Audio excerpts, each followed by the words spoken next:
It's off to a good start here in the next work period. Thank you for coming to discuss the President's fiscal year 2026 budget request and your priorities for the Department of Education. I'm pleased to be joined this morning by my friend Senator Baldwin and ranking member. She's been on a wild trip all through her state, and so she's invigorated, right? I am definitely invigorated. All right. As well as our full committee chair who will be joining us, Senator Collins and Vice Chair Senator Murray. We're all committed to return the fiscal year 2026 appropriations process to regular order, and these hearings are the first step in that process, so thank you.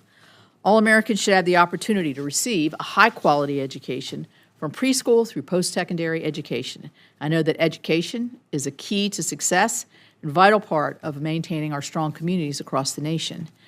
I've seen it certainly firsthand in my home state of West Virginia, where I actually began my professional career as a college counselor and advisor working closely with many first-generation college students. Through this role, I was able to personally see how education provides students with life-changing opportunities. Secretary McMahon, you have taken charge of the Department of Education at a critical time for our nation's students. According to the latest National Assessment of Educational Progress scores, students have still not recovered from pandemic-related school closures. National scores on math and reading are worse than pre-pandemic levels in all tested grades, and in reading, students' scores continue to decline. A third of eighth graders are not even reading at basic level, and that, I think you would agree, all of us would agree, is unacceptable. We know that throwing more money at the problem will not lead to a solution. These devastating declines in achievement are in spite of almost $190 billion in COVID relief funding provided for elementary and secondary education during the pandemic. Federal education spending at a minimum should be focused on ensuring that Americans' children can read and write at a basic level. This is critical not only for children to flourish, but also for us as a nation to be competitive. That is why I strongly believe that federal education spending should support states and policies that afford kids the greatest opportunity to learn and achieve academically. Education decisions should be made by those closest to our students, those who know what they need to succeed.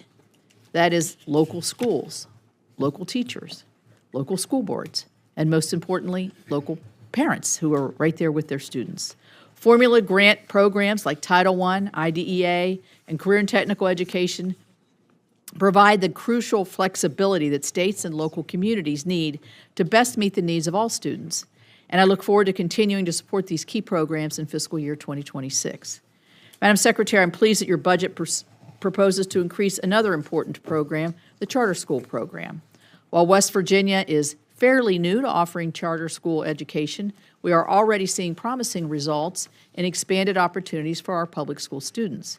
For example, the Wynn Academy in Bridge Valley, at Bridge Valley Community and Technical College, is an early college charter high school designed to provide a free, accelerated, dynamic degree program for juniors and seniors in the Kanawha Valley.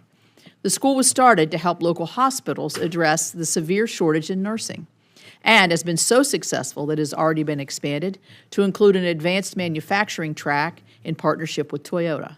Students are enrolled in the college and graduate from high school ready to start their careers in high-need, well-paying jobs.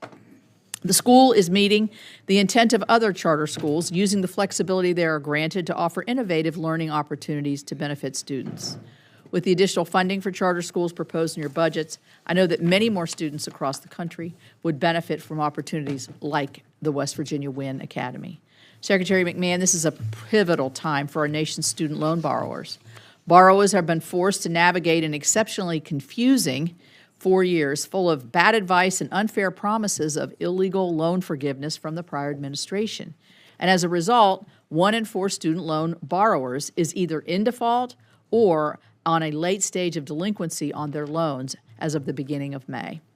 And only 38% of borrowers are actually in repayment and current on their student loans. After years of confusion, the department must work to restore trust with borrowers by providing clear and consistent information about repayment. Student loan borrowers deserve that clarity in order to fulfill their obligations to repay their loans.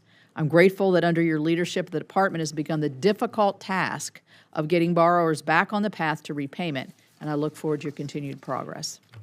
Secretary McMahon, the fiscal year 2026 appropriations process will be challenging, but I look forward to working with you to responsibly allocate our limited taxpayers' resources to programs that help provide the best opportunity for high-quality education for all students. Thank you again for being here today, and I look forward to your testimony. Now I will turn to Senator Baldwin for her opening statement. Thank you.